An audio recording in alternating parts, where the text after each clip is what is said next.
Ch.8 Alchol. I was sleeping sweetly when my mother woke us up abruptly. "Wake up, wake up!" There was terror in her voice. "Ma, what is wrong?" "Shh, don't talk. Please do me a favor. Go with your big brother and don't ask questions."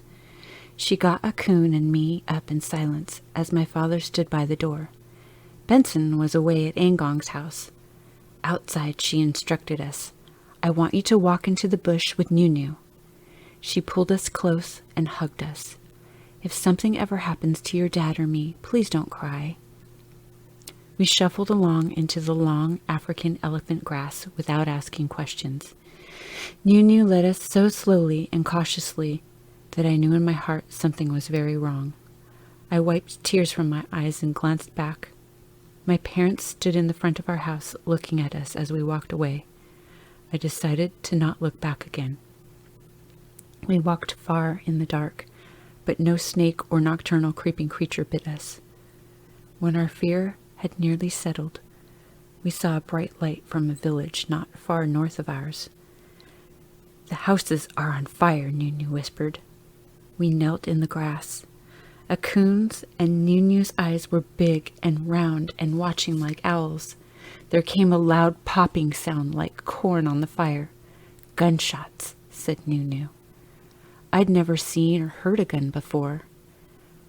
Cries, a child for her mother and father, and then a mother and father crying for their child echoed out of the darkness. Suddenly a loud explosion sounded to the south. Jewel was on fire. Grass roofs lit up like a cluster of torches. Guns started popping again. Cries, more explosions. The popping louder and faster. I couldn't stop worrying about my mother and father. I sobbed as we spent most of the night watching the explosions, until the cries and the fires died away. "We must sleep here in the bushes," Nunu told us. I couldn't sleep. The fear grew inside me.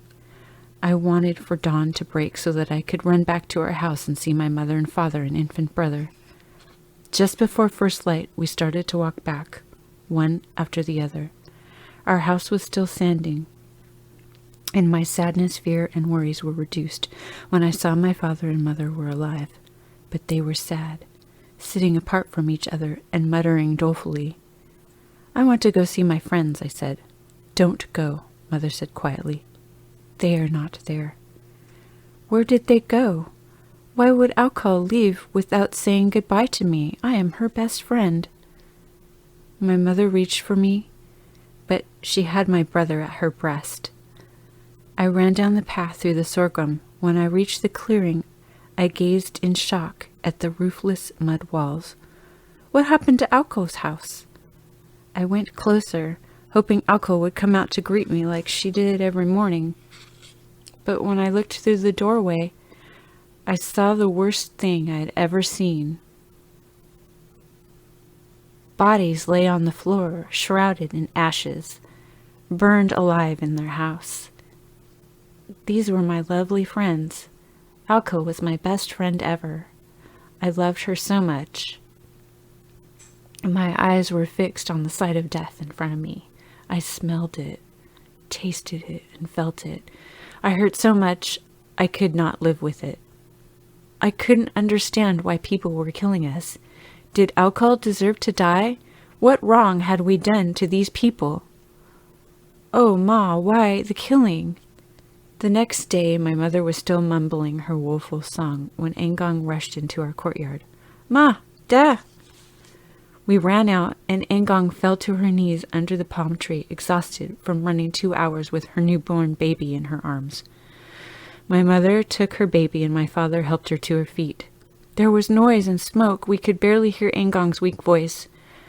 We thought it was a wildfire. Then there was shooting by guns and explosions. She began sobbing. We didn't know what to do. The explosion shook the house. It was dark. We all scattered into the bush. It went on for hours. She fell against my father. "Oh, Da, we can't find Benson."